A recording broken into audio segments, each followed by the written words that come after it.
Bismillahirrahmanirrahim. Assalamualaikum warahmatullahi wabarakatuh.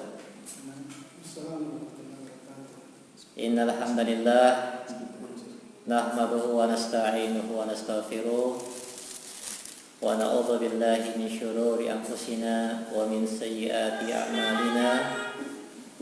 May yahdihillahu fala mudilla lahu wa may yudlil fala hadiya lahu.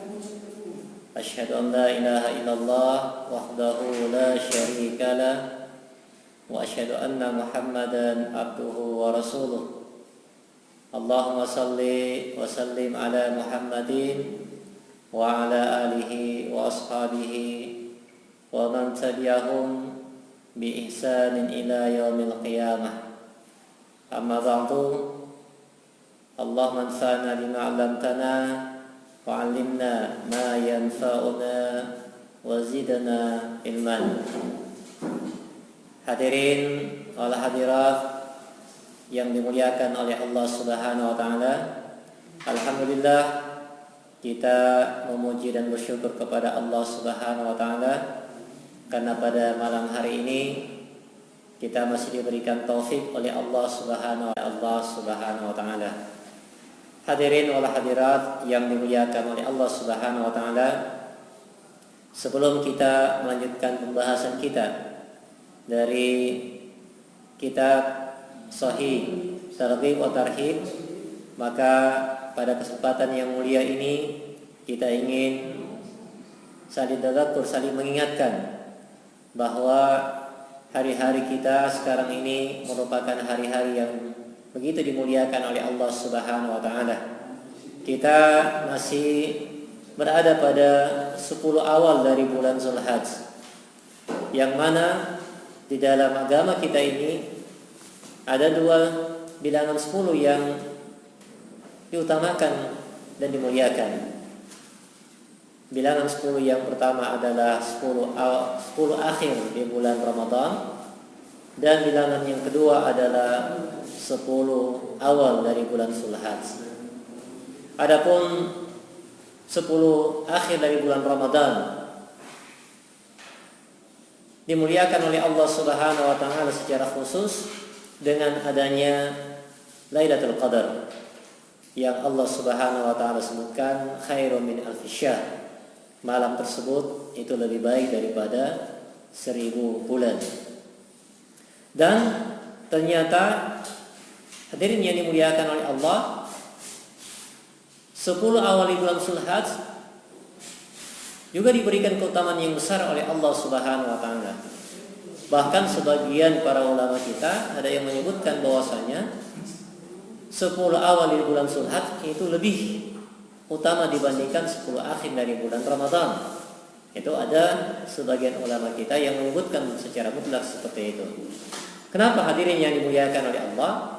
Karena 10 awal dari bulan Zulhijjah itu seluruhnya, mulai dari hari pertama sampai 10 hari ke-10 itu adalah hari-hari yang semuanya dimuliakan oleh Allah. Karena di 10 awal dari bulan Zulhijjah itu mengumpulkan ibadah-ibadah yang pokok dalam agama ini. Di situ ada salat, di situ ada shaum, sedekah, dan juga di situ ada haji. Yang mana di waktu-waktu yang lain itu tidak bisa berhimpun ibadah-ibadah pokok tersebut. Nah, hadirin jamaah yang dimuliakan oleh Allah. Bahkan kalau kita melihat bagaimana motivasi yang diberikan oleh Rasulullah sallallahu alaihi wasallam kepada umatnya ini tentang keutamaan dari 10 awal dari bulan Zulhijjah, maka kita akan jumpai keutamaan yang begitu besar. Di antaranya hadirin jamaah yang dimuliakan oleh Allah, riwayat yang disampaikan oleh sahabat Ibnu Abbas sebagaimana yang dituliskan oleh Imam Bukhari dalam kitab Sahihnya, di mana Rasulullah sallallahu alaihi wasallam itu pernah memberikan motivasi yang besar tentang keutamaan bulan Zulhijjah, 10 awal dari bulan Zulhijjah ini. Rasulullah sallallahu alaihi wasallam bersabda, "Ma min ayyam al-'amalu shalih fiha habbu ila Allah min hadhil ayyam, yakni ayyamul ashr. Tidak ada satu hari, tidak ada hari yang lebih dicintai oleh Allah Subhanahu wa taala untuk beramal soleh di dalamnya, yang lebih dicintai oleh Allah Subhanahu wa taala. Ini Rasul menyebutkan ahabbu ilallah.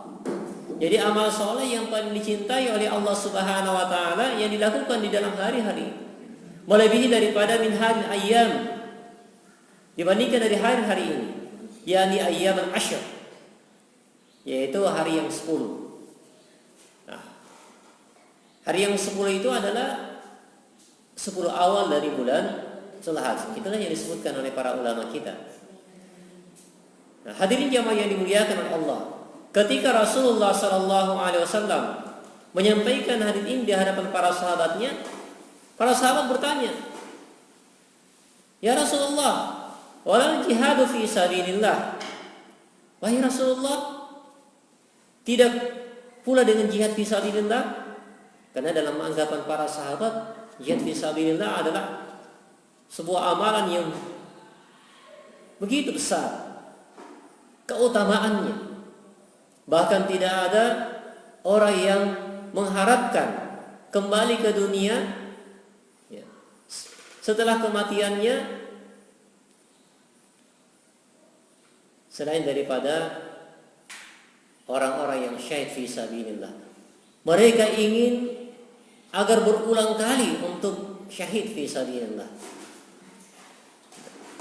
Nah, karena para sahabat ini dalam anggapan mereka, dalam pemahaman mereka bahwasanya jihad ini merupakan amalan yang begitu besar, maka mereka bertanya kepada Rasulullah, apakah keutamaan amal soleh yang dilakukan pada 10 hari awal bulan Zulhijjah itu masih lebih dicintai oleh Allah Subhanahu wa taala daripada jihad fi sabilillah? Nah, ternyata hadirin yang dimuliakan oleh Allah tabaraka wa taala, Rasulullah sallallahu alaihi wasallam itu menyampaikan kepada para sahabatnya, walal jihadu fi sabilillah. Meskipun itu jihad fi sabilillah, dalam artian amal soleh yang ada pada 10 awal bulan Zulhijjah itu lebih utama, lebih dicintai oleh Allah Subhanahu wa taala daripada jihad secara umum. Illa, kecuali kata Nabi sallallahu alaihi wasallam, rajulun kharaja bi nafsihi wa malihi thumma lam yarji' min dzalika bi syai'. Kecuali kata Rasulullah, seseorang yang keluar berjihad dengan dirinya dan seluruh hartanya, thumma lam yarji', kemudian dia tidak kembali dengan sesuatu apapun juga. Hartanya habis dalam jihad itu, kemudian dirinya pun gugur dalam jihad itu. Hadirin jamaah yang dimuliakan oleh Allah Subhanahu wa taala, ketika kita merenungkan bagaimana motivasi yang disampaikan oleh Rasulullah ini, maka sudah barang tentu bagi orang-orang yang ingin mendapatkan keutamaan kemuliaan yang besar di sisi Allah Subhanahu wa taala, dia tidak akan melewatkan kesempatan emas ini untuk mendulang berbagai keutamaan, berbagai kebaikan di hari-hari yang dimuliakan oleh Allah Subhanahu wa taala. Bukankah hadirin yang dimuliakan oleh Allah, umur umat Rasulullah ini, ya kita semuanya ini,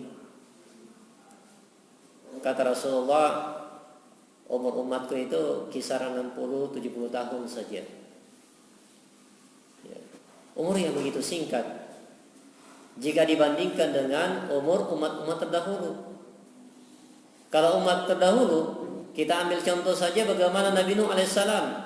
Itu Nabi Nuh, sejak dia diangkat menjadi Rasul sampai terjadinya bencana besar sebagai bentuk azab dari Allah Subhanahu wa taala kepada kaumnya yang ingkar itu tenggang waktunya antara dia diutus sampai dengan terjadinya musibah besar itu sudah 950 tahun.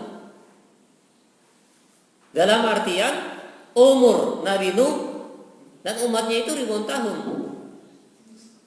Namun ada hal yang menarik ketika Rasulullah SAW itu menyampaikan bahwasanya umat yang pertama kali akan masuk surga itu adalah umat.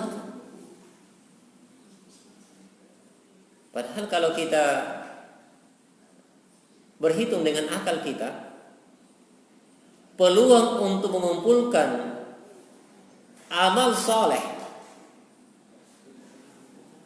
itu jauh lebih besar umat-umat terdahulu karena umurnya itu ribuan tahun dibandingkan dengan umat Rasulullah yang umurnya hanya 60-70 tahun. Berkali-kali lipat waktu yang Allah berikan. Sehingga dalam perhitungan akal kita, peluang umat terdahulu untuk meraih amal saleh itu lebih besar jumlahnya. Karena waktunya berlipat ganda dibandingkan umat Rasulullah ini. Namun kenapa kemudian Rasulullah menyebutkan umatku itu adalah yang pertama kali akan masuk ke dalam surga sebelum umat-umat terdahulu. Nah, disinilah bentuk kasih sayangnya Allah Subhanahu wa taala. Allah Subhanahu wa taala memberikan waktu yang singkat bagi umat Rasulullah hidup di muka bumi ini. Namun waktu yang singkat itu diberikan keberkahan oleh Allah Subhanahu wa taala. Ada waktu-waktu tertentu yang kemudian Allah Subhanahu wa taala memberikan keberkahan di dalamnya yang berlipat ganda. Nah, sama halnya dengan apa yang kita sebutkan pada malam hari ini. Bilangan 10 akhir bulan Ramadan. Di situ ada Lailatul Qadar. Yang kata Allah khairu min alfi syahr, lebih baik daripada 1000 bulan. Kurang lebih 83 tahun. 84 tahun. Jadi kalau 2 kali Lailatul Qadar sudah lebih 100. Kalau 10 sudah 800 lebih. 800 tahun lebih. Kalau 20 tahun, 20 kali kita lewati. Berarti sudah sekian ribu tahun. Belum lagi dengan hari-hari yang lain, termasuk diantaranya adalah 10 awal dari bulan Zulhijjah ini. Yang setiap amal soleh yang kita lakukan di dalamnya itu merupakan amal soleh yang sangat dicintai oleh Allah Subhanahu wa taala. Bahkan melebihi daripada jihad fi sabilillah. Subhanallah. Sehingga hadirin yang dimuliakan oleh Allah, mari waktu-waktu yang begitu mulia ini masih diberikan oleh Allah kepada kita. Masih ada beberapa hari ke depan keutamaan ini bisa kita dapatkan. Mari kita tingkatkan kualitas dan kuantitas amal soleh kita yang disyariatkan oleh Allah Subhanahu wa taala untuk kita lakukan pada 10 awal dari bulan Zulhijjah ini. Dan secara umum hadirin yang dimuliakan oleh Allah, semua bentuk amal soleh tanpa terkecuali, ketika amal soleh itu dilakukan di 10 awal dari bulan Zulhijjah ini, dia lebih dicintai oleh Allah dibandingkan ketika amal soleh yang sama itu dilakukan di luar 10 hari awal bulan Zulhijjah ini. Sedekah, maka sedekah yang kita lakukan di 10 awal bulan Zulhijjah ini itu lebih dicintai oleh Allah dibandingkan sedekah di luar 10 awal bulan Zulhijjah ini. Apatah lagi ada peluang besar bentuk sedekah di 10 awal bulan Zulhijjah ini, yaitu sedekah dalam bentuk kurban. Di samping kita telah melakukan satu yang syariatkan yaitu kurban, dan di situ juga ada bentuk sedekahnya. Maka janganlah kita melewatkan waktu-waktu yang dimuliakan oleh Allah Subhanahu wa taala yang secara khusus memang kurban itu secara khusus disebutkan tidak bisa dilakukan selain daripada waktu yang ditentukan ini. Kita diberikan peluang yang besar oleh Allah pada tahun ini. Janganlah kita lewatkan kecuali kita berupaya untuk menunaikannya. Ketika kita diberikan keluasan oleh Allah Subhanahu wa taala. Hadirin jamaah yang dimuliakan oleh Allah, tentu saja begitu banyak amal saleh yang bisa kita tunaikan. Zikir, tilawah Quran, sedekah. Demikian pula dengan yang sifatnya ibadah sosial. Apatah lagi sekarang ini banyak musibah yang menimpa saudara-saudara kita. Termasuk diantaranya adalah apa yang terjadi di Masamba, kemudian di Wajo banjir, ya, dan beberapa tempat yang lainnya yang kita yang dijaga oleh Allah Subhanahu wa taala dari semua musibah-musibah tersebut. Ini kita diberikan peluang besar oleh Allah Subhanahu wa taala untuk mendulang keutamaan di hari-hari yang mulia ini dengan memberikan bantuan-bantuan kepada mereka dalam bentuk ibadah sosial ini. Ya. Baiklah hadirin jamaah yang dimuliakan oleh Allah, ini sebagai motivasi, ya. Ini sebagai bagian motivasi dari Rasulullah Sallallahu Alaihi Wasallam berkenaan dengan keutamaan dari bulan saat 10 awal ini. Untuk lanjutan materi kita dari kitab Sahih Targhib wa Tarhib, ya. Yang lalu kita sudah sebutkan hadits yang kedua dari bab anjuran untuk bepergian dengan tujuan untuk mencari ilmu. Sekarang kita akan masuk pada hadits yang ketiga. Hadits ketiga dari bab tersebut, yaitu hadits yang diriwayatkan dari Abu Umamah radhiyallahu anhu dari Nabi sallallahu alaihi wasallam, di mana Rasulullah sallallahu alaihi wasallam bersabda, "Man qada ila al-masjid la yuridu illa ay yata'allama khairan aw yu'allimahu kana lahu ka ajrin hajj tamma hajjatuhu."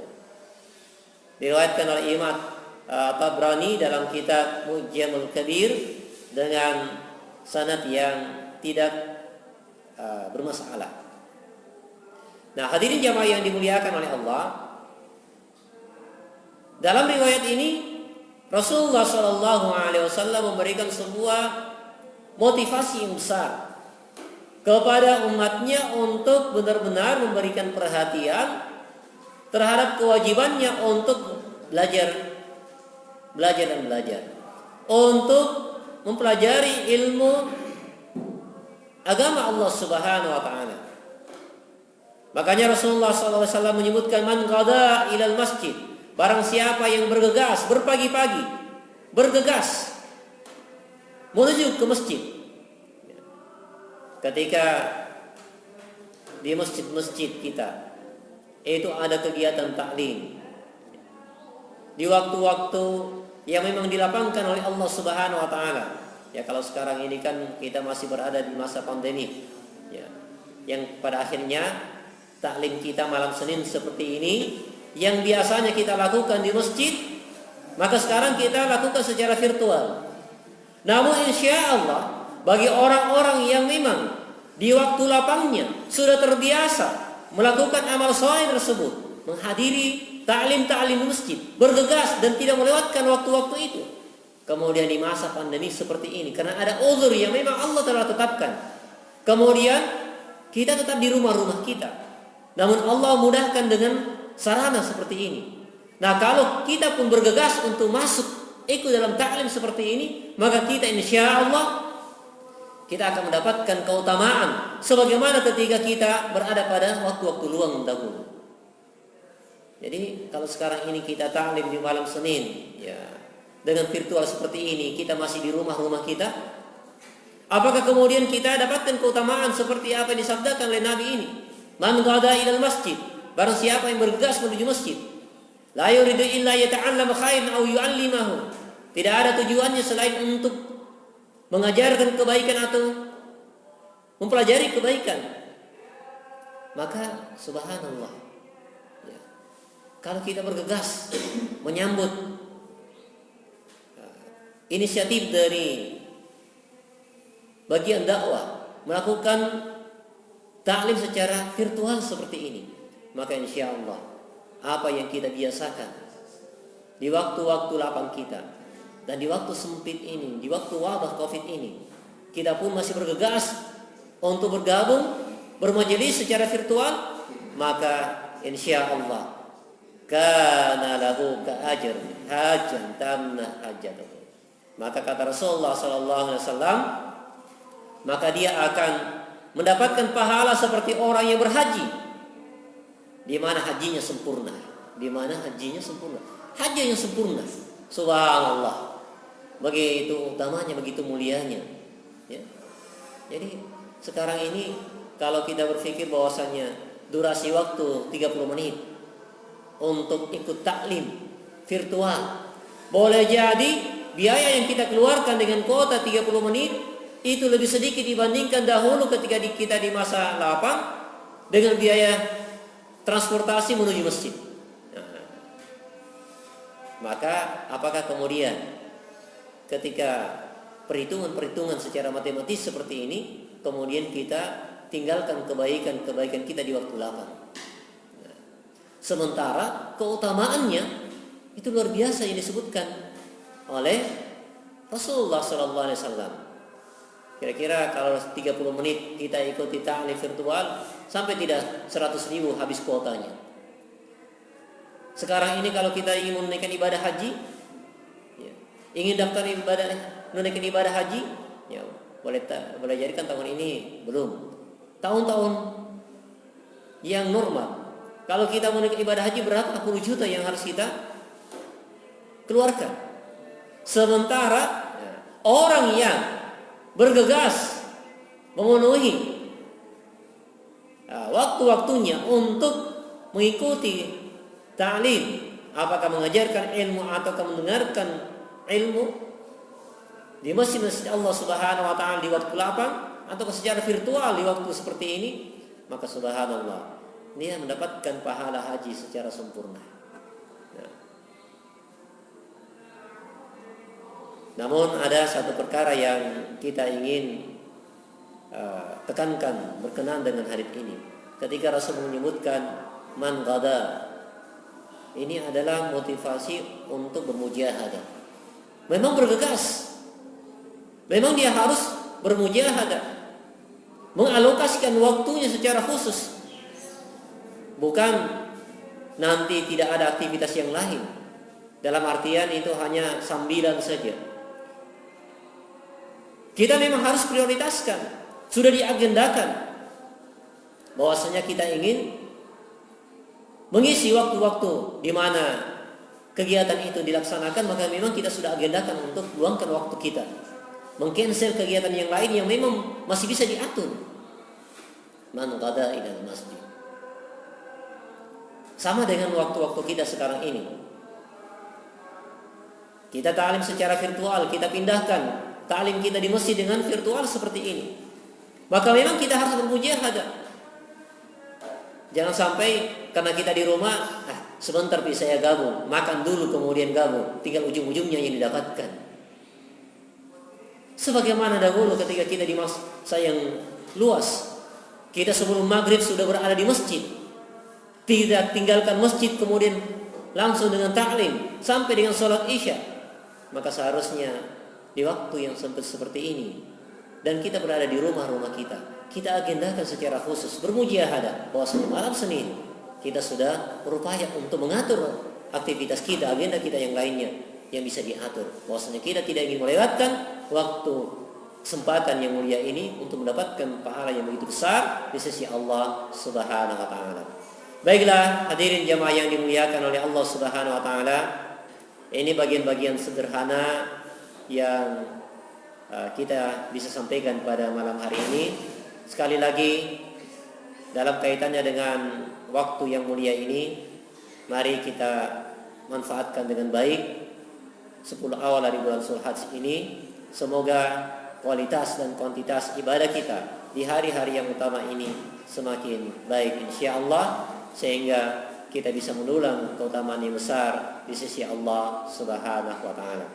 Baiklah jamaah yang dimuliakan Allah, semoga apa yang kita sampaikan bisa mendatangkan faedah dan manfaat bagi kita sekalian, terutama bagi diri kami secara pribadi. Semoga Allah Subhanahu wa taala senantiasa menjaga kita, melindungi kita, dan memberikan taufik untuk senantiasa melakukan kebaikan dan amal saleh. Wassallallahu ala nabiyina Muhammad walhamdulillahi rabbil alamin.